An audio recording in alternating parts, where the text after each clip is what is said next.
আমার এই যে রুমটা দেখতেছেন টোটাল এটার ভাড়া হচ্ছে, এটা কি মানা যায়? প্রাইভেট কার কি করে উসানাসা করে মিষ্টি একটু করে খামু দেখা কাল কি আমার প্রাইভেট কার দিয়ে আইন না আমার একদম অসুস্থ করে ফেলছে।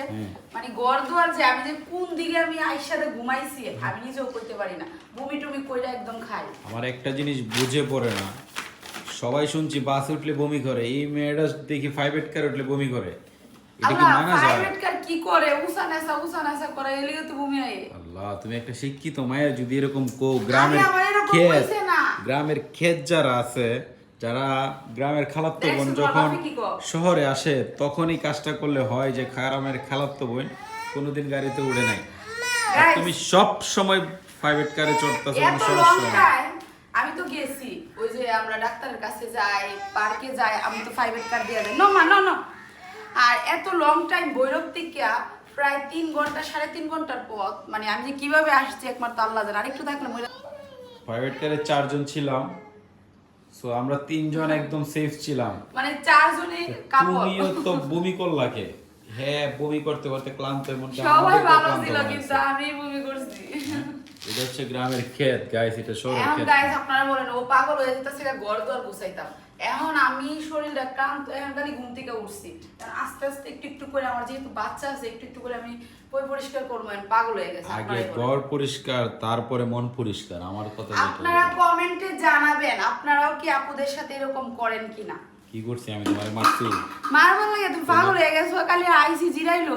এটাকে আমি কমন, আমি তো ভিডিও করে সবাই দেখে দিতে, তুমি কি ছেচ্ছর ঘর পরিষ্কার না কইরা ভালো মানুষের মতো বই লইছো, এগুলা কালকে আমি মুছছি।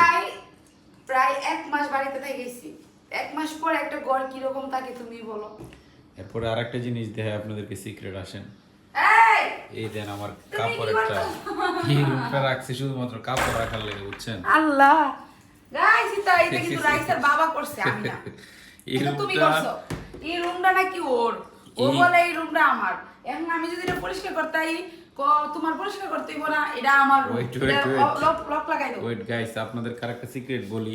এই কি করতেছো? আমার এই যে রুমটা দেখতেছেন টোটাল এটার ভাড়া হচ্ছে 21,000 টাকা। হ্যাঁ, আমি আজকে সিক্রেটটা বলে দিলাম, টোটাল খরচ 21,000 টাকা। এর ভিতরে এই 2টা রুম আছে, তার মানে এই রুমটার দাম পড়তেছে প্রায় 10,000 টাকা। তো এই 10,000 টাকা দিয়ে আমি এই রুমটা রাখছি শুধুমাত্র এই কাপড় চোপড় রাখার জন্য। এটা কি মানা যায় আপনারা বলেন? এটা মানে কি পরিমাণ টাকা হইলে মেয়েরা এরকম করে, আল্লাহ আপনি আপনারা কমেন্টে বলেন। আর এদিকে দেখেন মেয়েরা ফ্রিজটা খোলার লাগে কি করতেছে। গাইস প্রায় 1 মাস পরে আসছি, তো আমি তো আস্তে আস্তে সবকিছু করবো। আর এই রুমটা ওর, ও আমার পরিষ্কার করতে দেয় না, বলে এটা আমার পার্সোনাল রুম, যা ইচ্ছা করবো আমি। পাবলিক বুঝতে পারছে। যাও তুমি আমার সবাই এই মেয়েটা ফ্রিজ খোলার লাগে পাগল। আল্লাহ দেন ফ্রিজ খুইলা লাইছে, ফ্রিজ খোলার লাগে গাইস তুমি ফ্রিজ খুইলা লাইছো মা।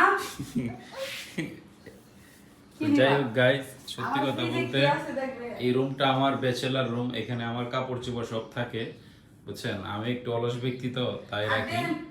আর অল্প সময়ের লাগে আমি এটা আনছি, মেহমান টেহমান আইলে এগুলো সব খুলে এটার ভিতরে বইরা বলে। তুমি কি মিষ্টি গায়ে এরকম করে রাখতা?